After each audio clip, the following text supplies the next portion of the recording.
Welcome back to the Vanessa G Fitcast. I'm Vanessa Pozos, and here with me is Omar Pozos, my co-host. And today we've got some fun stuff to talk about because we fun stuff. well, we just came back from the Hybrid Health Summit, which was a conference in Fort Lauderdale this year, but it's a conference really for functional health. It's, some of the top functional health practitioners that are speaking at this conference, and it's really a fun one for me to go to because I can really nerd out, get a lot of really cool new information, and make sure that we are always coming back with the best, newest data to serve our clients effectively, essentially. Can I ask, what was your, did you have a favorite part or favorite speaker of the whole conference, or just the whole conference itself? Yeah, my favorite speaker is Dr. Carrie Jones, and I'm going to reference her a little bit in this podcast as well. But anytime that she opens her mouth, anything that she has to add is always incredible. So she was definitely my favorite speaker. What about you?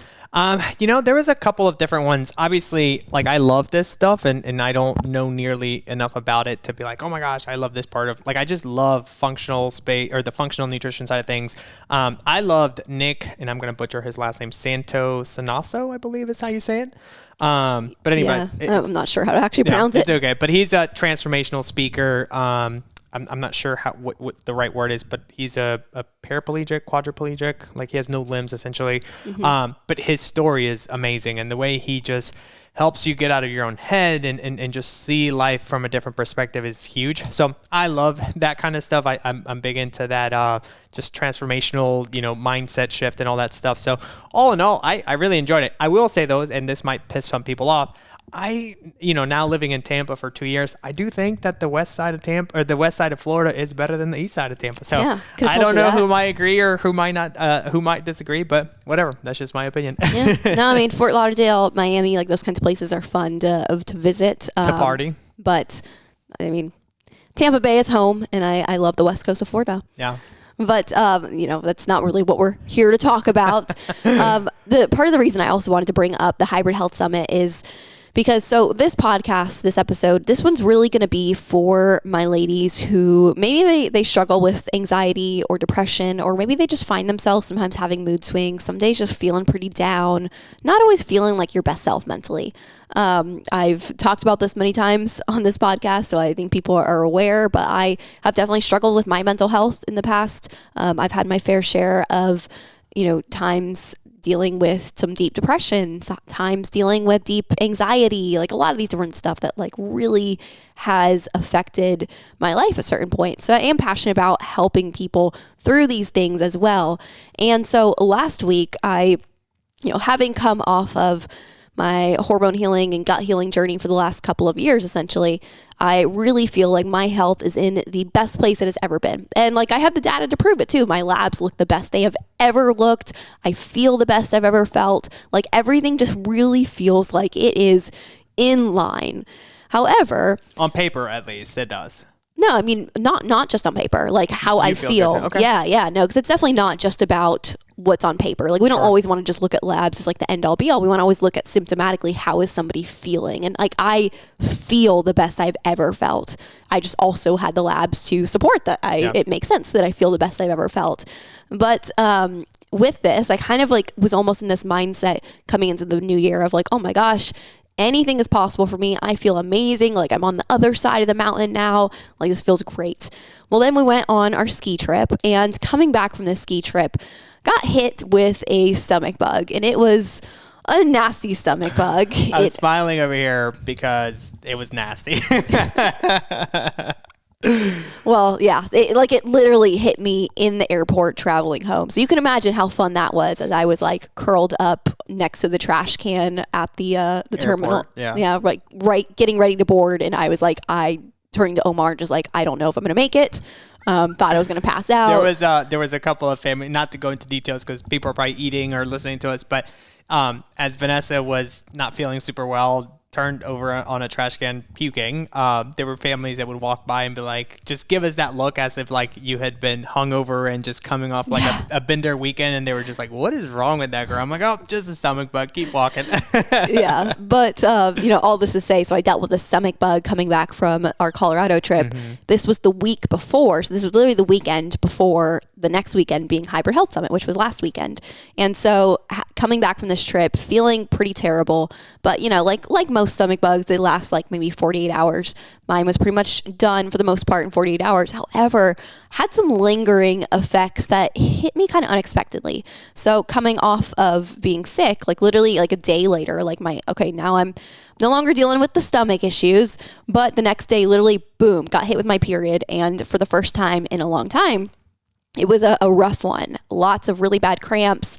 Definitely not feeling my best physically going into my period. And in that moment, I had a little bit of like these thoughts of, oh gosh, am I starting to head backwards now? Like a little bit of fear around the fact that like I dealt with some really bad menstrual cycles for many months, and I haven't felt that in many months. So it was scary of like, oh my gosh, why am I wouldn't say I was freaking out, but I was a little bit like, oh gosh, this is not a good sign. Yeah.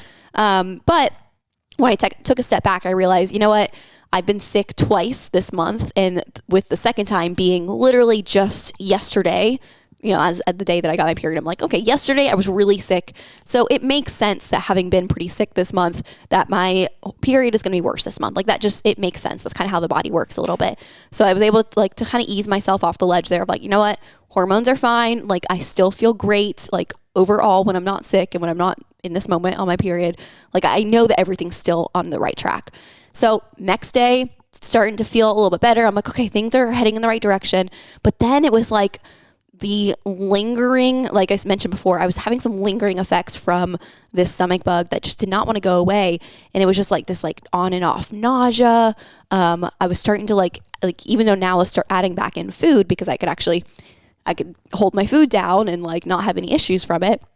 I was eating food again, but it just felt like I couldn't digest it. Like I was getting really bloated after meals, super gassy, super uncomfortable, and just like nauseous all day long on and off. And so with this, I was like, this feels a little bit too familiar. This feels a lot like how I felt when my gut health first was a problem. When I, before I ever even did a GI map, and I was dealing with like some just constant bloating, constant discomfort, constant gas, just like a lot of things that were not fun to deal with. And I have not felt that way now in, I'd say almost a year. I had not felt that way. And again, it was kind of like oh shit, here I am again. Like, is this coming back? Did I like do something that just like completely destroyed my gut health again all of a sudden? Like I was kind of freaking out a little bit on the inside because this lasted for a couple days. So over the course of that week, coming into, we were leaving Thursday for the Hybrid Health Summit. We got back Saturday, left Thursday. Yeah. So like Saturday night was when we got back, when I was really hit with the stomach bug. Thursday is when we were leaving for Fort Lauderdale. And so on Thursday, leaving for Fort Lauderdale, still was not feeling my best. And at this point in time now, my mental health was starting to take a dip. Well, and correct me if I'm wrong, there was a little bit of, I know you mentioned like a little bit of brain fogginess throughout the week too, right? As you were getting diving into things. Yeah, definitely was dealing with some brain fog on top of it, which again, like it makes sense when you're not really probably wasn't digesting my food super well. My body, like after a couple of days of not really being able to eat, my body already was low in nutrients.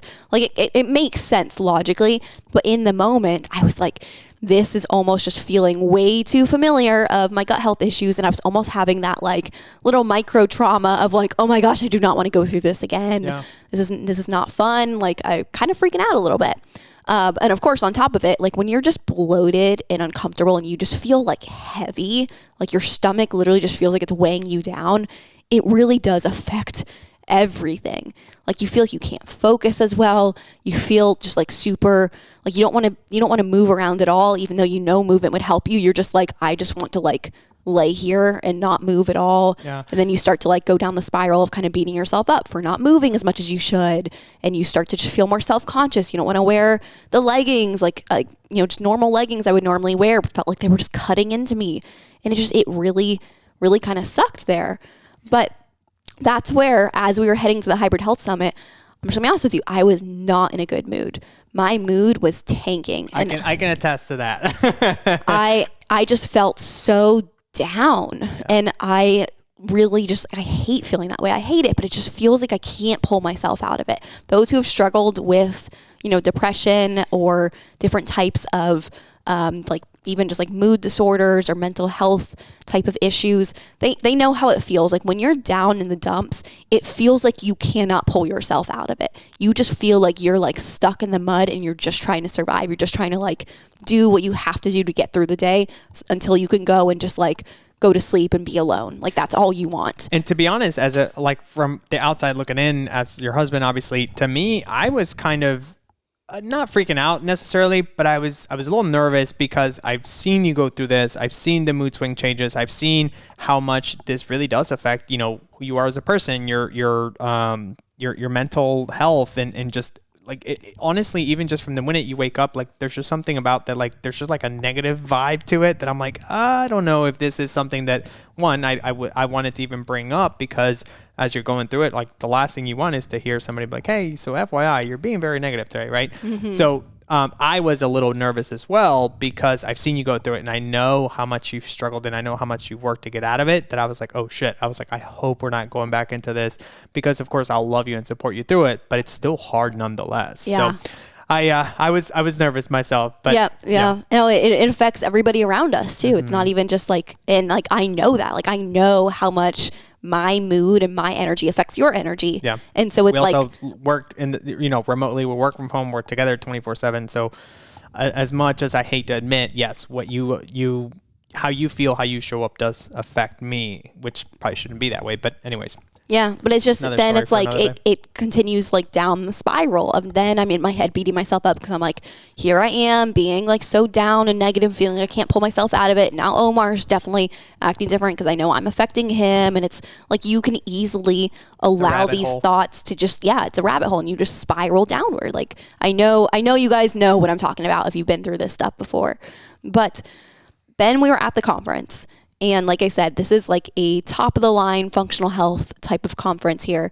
And so the speaker who I mentioned earlier, Dr. Carrie Jones, really, really incredible with hormones and gut health. And she was talking about women's hormones and how, you know, different changes affect different, really like a lot of different things. But she covered a lot of topics within one 60-minute talk. But one thing she said that like gave me this instant aha moment as I was actively going through this, where these lingering side effects of the stomach bug that I dealt with were now affecting how I was showing up, my energy, my mood. She said, you are 45% human, you are 55% gut microbiome, meaning that... That's crazy. Say that one more time. So 45% what? You are 45% human, 55% gut microbiome. Wow. Meaning that like there's so much research showing the gut-brain axis, showing how your gut affects your brain and your brain affects your gut, and those two things talk to each other. That's why the gut is often referred to as the second brain. But you know, people have in the past said that it's like almost 50-50 of like how much your gut affects your brain essentially. But she's arguing that actually the gut affects you even more than anything else, because all those little tiny microorganisms, like the trillions of microorganisms that live in your gut, that make up your gut microbiota, they are dictating your personality, your day-to-day mood, so much of who you are as a person.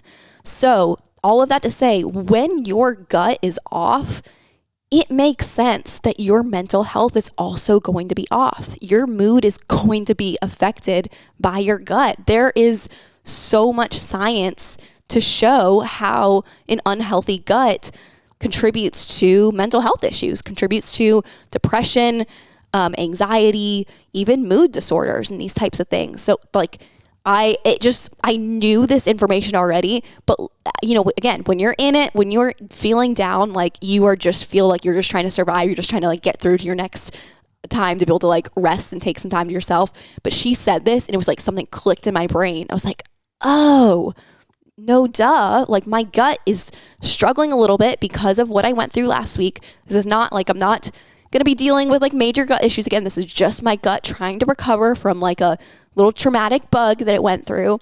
But because it's working on recovering right now, my microbiome is affected, and no wonder my mood is going to be affected here. And the other thing I want to add to that, Ness, is, a lot of probably the women that are listening to us are like, well, Vanessa, I get that, the gut microbiome, yes, yada, yada, but I don't have some of these issues, right? But think of this too, and correct me if I'm wrong, because I'm just kind of assuming here, but for those ladies that don't have a nutrient-rich, diet, that aren't necessarily fueling their body, giving their body the right fuel that it needs. I mean, if your body isn't absorbing the nutrients it needs, how the heck do you expect to feel your best? How the heck do you expect to feel, energized and like you're in a clear, focused mind when you're not feeding it the right thing? Am I kind of on the right path there for the ladies that are like, hey, I don't have any gut issues? That's not me that you're kind of chatting to.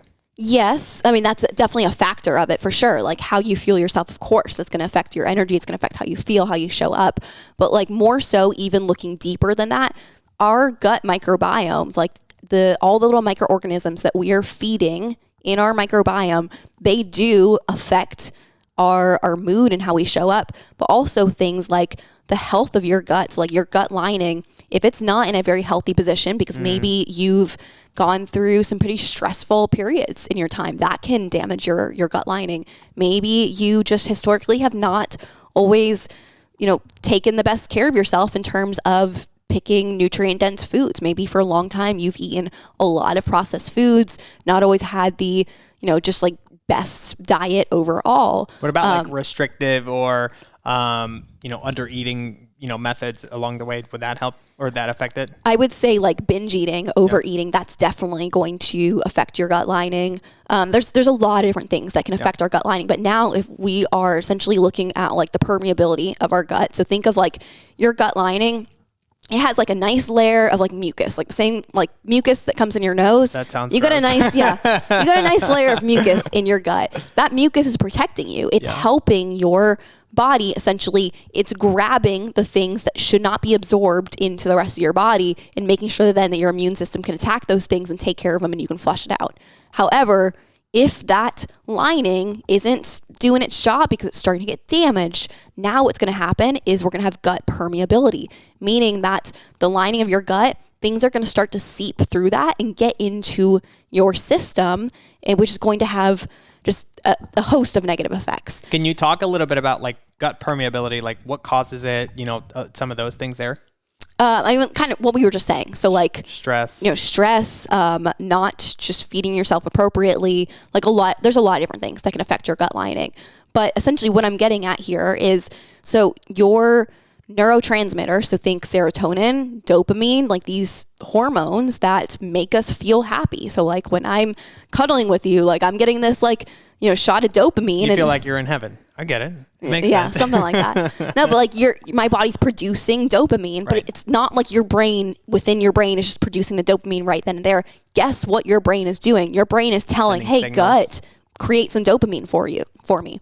The gut is where these neurotransmitters are created. Hey, gut, create this, create that. Well, that's what it means when we talk about the gut-brain axis. Like they are talking back and forth to each other. So the brain is saying, oop, go ahead, create some serotonin for me. The gut's like, yeah, no worries, brain. I'll create that serotonin for you. No worries, dude. I got you. No worries, brain. I got you. Yeah, and that's where you then feel happy. Yeah. However, now if your gut is struggling, your gut's having issues, brain is going to say, hey, gut, make me some serotonin, and it's not going to get that message. What is the gut going to say to the brain? Like, sorry, bro. Sorry, bro. No, like but that's just the reality. I hope this is the part of the podcast that we clip. Sorry, bro. Yeah. So, I mean, it's like if your gut's inflamed, if you are just dealing with some different things there, you're not going to be able to produce those neurotransmitters in the same way. And now if that over the course of time, that might start to produce like clinical depression. It might just cause a lot of mood swings. It might just, the reason that you might feel more down at certain points in time might be because of the state of your gut health. So essentially, if I break this down in Vanessa's terminology, the brain might be saying, hey, bro, we might need some serotonin, some dopamine, but the gut's actually being like, sorry, bro, here's some depression for you. Am I understanding that correctly? It's not necessarily producing the depression in that way. Right. But the chemical reactions for it. Yeah. Man, I'm breaking this down in Vanessa terminology. Yeah, basically. But yeah, Dr. Carrie Jones would be very proud of you, babe. Yeah. So it's all this to say there is it's not just this like woo-woo thing of like, oh, your gut health is off. Maybe that's causing your mental health. It's like, no, there is science. There is data to support that your mental health is affected by your gut health. I wanted to even hit on a few points just like overall from what I'm seeing in the research as well.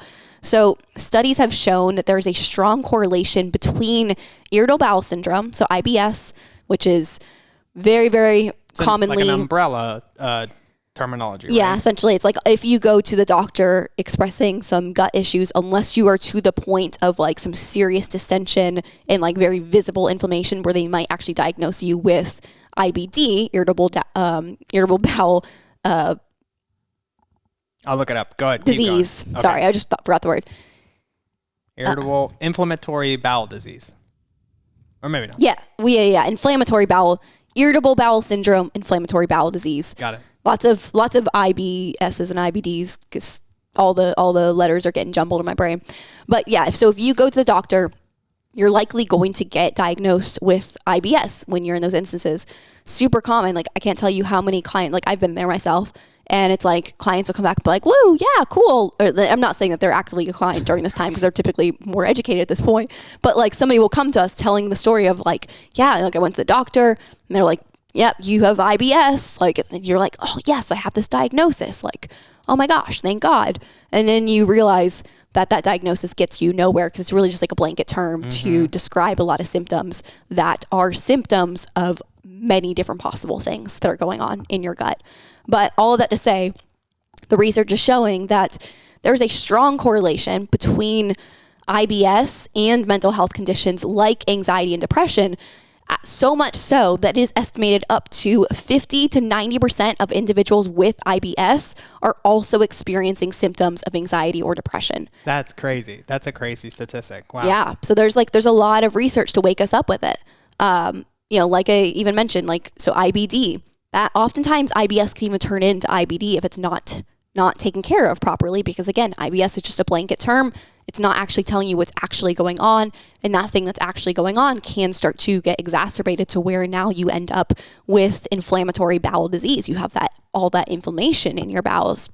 However, at this point in time, research is showing that IBD has a higher prevalence of comorbid mood disorders. So meaning... What does that mean? Yeah. Comorbid means like multiple at the same time. Got it. And mood disorders are things like, so instead of just saying like, I feel depressed sometimes, I feel anxious, a mood disorder is like I deal with seasonal affective disorder, or I deal with things as like, can go as extreme as like bipolar disorder. Oh, wow. Like mood disorders are like actual disorders that are affecting your mental health essentially. It's probably not the scientific way to describe it, yeah. But again, I just go back to, I mean, like literally think of it as like, I think I shared this example with somebody I was chatting with not too long, but like think of your body as like a race car, right? Like a freaking, I don't know. For me, I would say I'm a Ferrari. That's what my body is.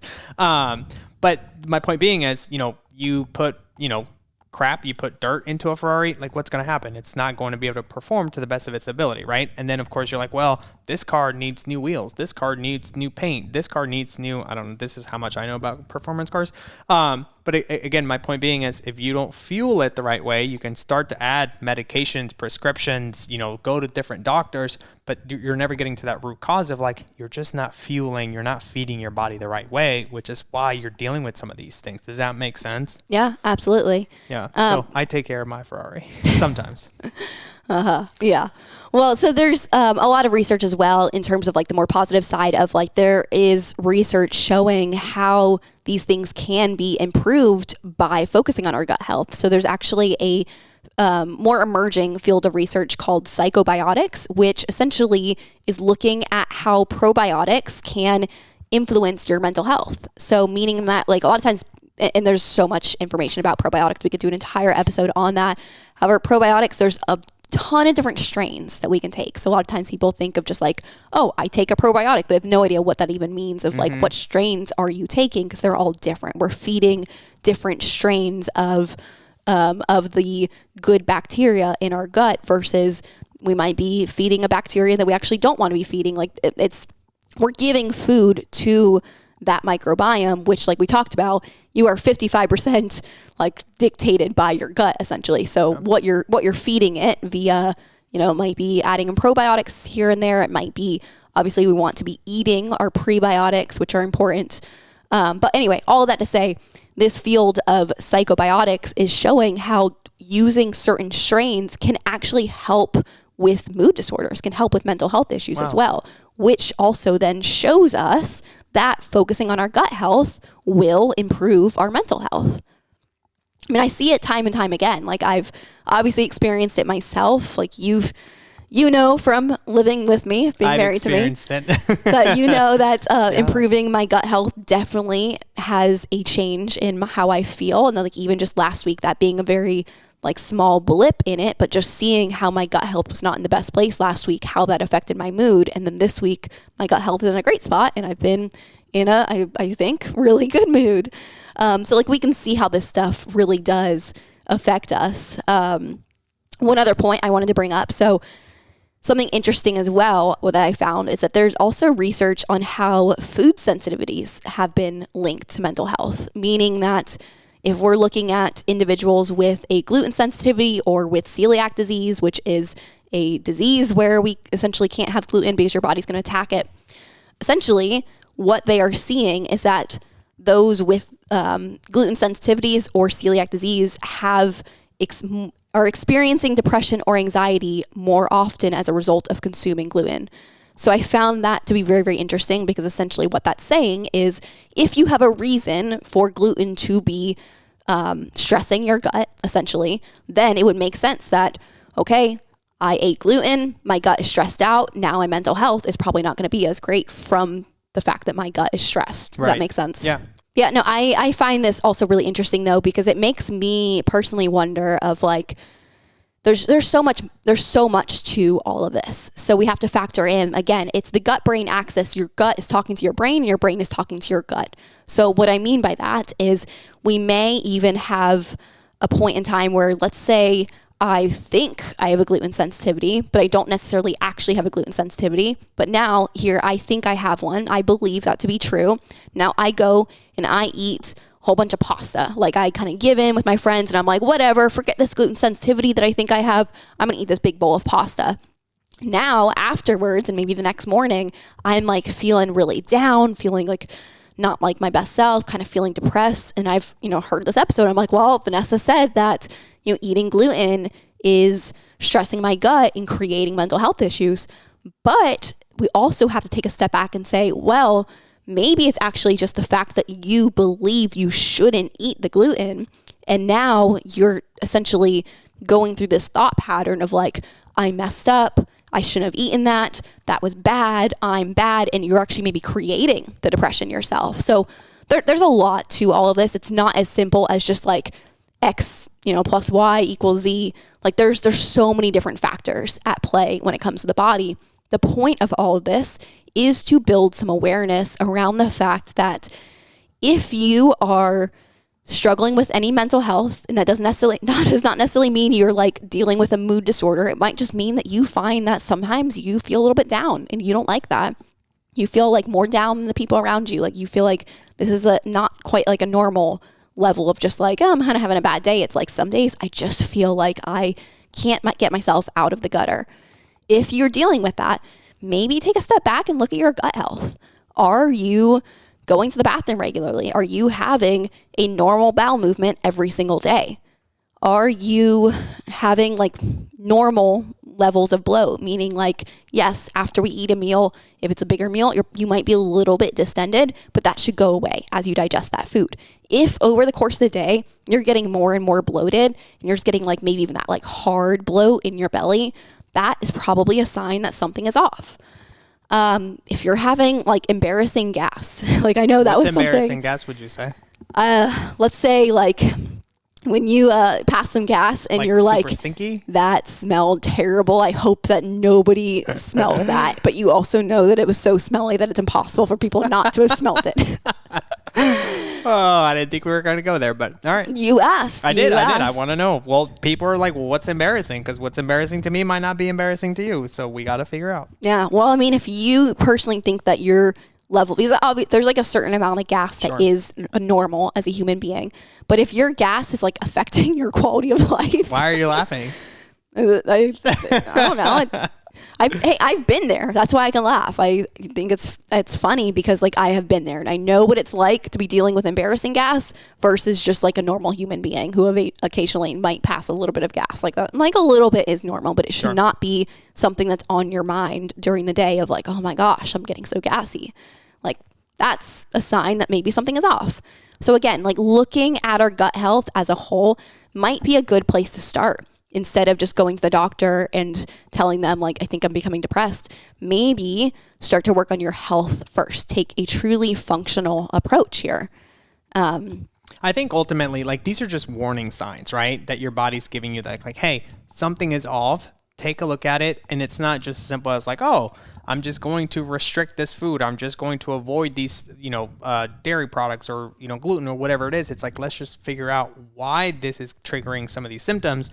So that, like you said, you don't have any of these preconceived notions or like beliefs around something that might not necessarily be there. Yeah, exactly. And I think it's important too of if you are maybe identifying like, okay, I think maybe my gut health isn't perfect. Maybe I am like, my gut health is starting to affect my mental health. Like if any of this is resonating, I think a lot of people will then make the mistake of being like, I got to jump into like this intense gut healing protocol where you might not necessarily need to do that. You might, but regardless, before you go into a gut healing protocol, if you want it to work, you still have to lay the foundation. You still have to make sure that your habits, your behaviors, just all the basics are covered, how you're treating your body. And then once that foundation is built, if those symptoms still persist, that's when we want to look deeper at what is actually going on internally and see if we can uncover a root cause of what is going on, essentially. So if you do want some tips on how to, really build that foundation, how to really just dial in your nutrition, how to dial in your movement, how to make sure your habits and behaviors are in a good spot, and or you also want tips more specifically around gut health, the best place to go to get those things is actually in our free Facebook group, which is called Women's Metabolism Secrets. It is linked in the description of this episode, so you can find it there. But we have tons and tons of free trainings because we do at least one every single week. So we have a lot in there, and you can find a lot of really, really great tips and resources to help you on your journey as well. And when you say a lot, there is a lot there. Our coaches do weekly trainings in there that cover different topics. There's resources from gut health, hormones, obviously metabolism. So when you go in there, just, comment on what you need. We'll get it over to you guys and try to answer some questions or give you guys some clarity. Absolutely.